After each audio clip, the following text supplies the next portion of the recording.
Magandang araw sa lahat, welcome po ulit dito sa atin channel ang Biyahe y Komida. Maraming salamat sa lahat ng nag-subscribe indeed. Punta tayo sa ating topic, May 7, 2026. Ibinunyag ni Jeneline Mercado na mayroon pa siyang embryong nakaimbak sa Texas. Handa si Jeneline Mercado na magkaroon ulit ng anak kasama ang kanyang asawa na si Dennis Trillo. CEO na si Jeneline Mercado ng sarili niyang skinline products, pero hindi siya pinakawalan ng Boated Erm CEO na si Miss Ray Annie Coach Tan.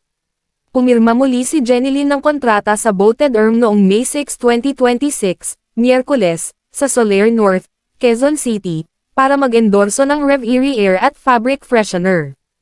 Kwento ng Asia's Ultimate Star, alam naman natin last year na di ba, Cristo Skincare. So, kinabahan ako nung.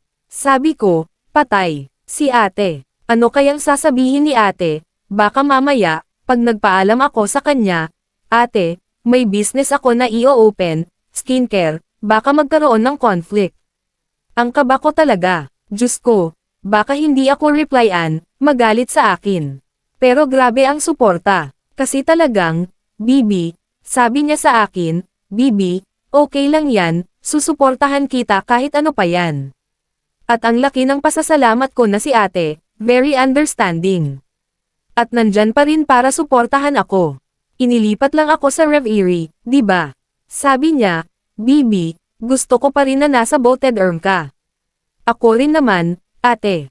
Gusto ko sana, kaya sana huwag kang magalit. Hindi talaga siya nagalit at unexpected na sinuportahan pa rin ako. Talagang sabi niya, Queen supporting Queen, sambit ni Miss Ray. Natawa si Jeneline. Dagdag ni Miss Ray, saka sabi ko nga sa kanya, alam mo, syempre, anong edad na rin natin. Kailangan talaga, magnegosyo na rin. Mag-ipon. Kaya sabi ko, suportado kita. Parang gaya ni Maha, Salvador, di ba? Ang Majescan natin. Ibinigay na rin natin ng buo kay Maha yung Majescan natin para magkaroon siya ng sariling negosyo, at ngayon naman, ang BB Gen ko. Sila ang mga kapatid ko na mga anak-anakan ko. Kung saan sila mag-grow, nandito kami as pamilya. So, walang maghihiwalay as long as mahal namin ang isa't isa. I appreciate that gesture na talagang sinabi ko, renew na tayo. Sabi niya, paano yan? Gumanon siya. Sabi ko, walang problema. Diba? Kasi, walang kontrata na pamilya tayo. Yung kontrata, ano lang naman yan, papel lang yan. Crumple ko lang yan. Sunugin. Ang importante, yung pagkakaibigan namin. Basta't happy siya. Saka maganda talaga si Jen, bagay na bagay sa kanyang maging CEO. Nasa Boated Erm din ang husband ni Jeneline na si Dennis Trillo. At ninang si Miss Ray ng 4-year-old daughter ni na Dennis at Jeneline na si Dylan Jade.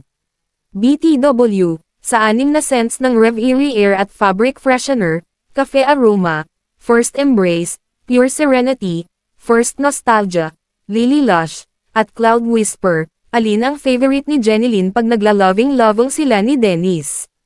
Napahalakhak ang multi-awarded actress, teka, romantic na scent natin dyan. Hamnan pwedeng yung alam mo dapat, Cafe Aroma yan para talagang buhay na buhay kami. Hahaha, energized kami, di ba? Ha. Susog ni Miss Ray, susundan ba natin si Dylan?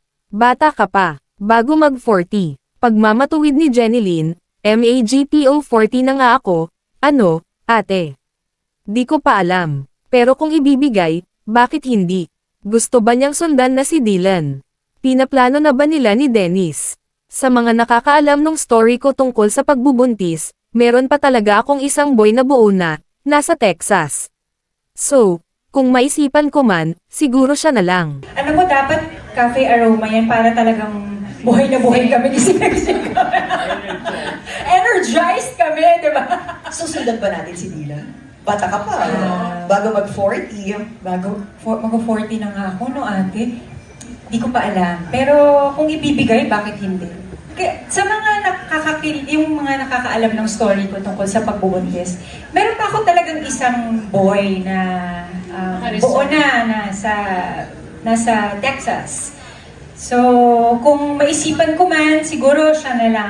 At yan ang ating latest showbiz chika update for today. Please like and share ang video at huwag kalimutan mag-subscribe.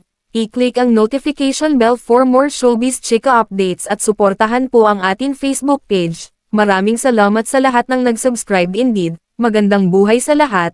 Adios.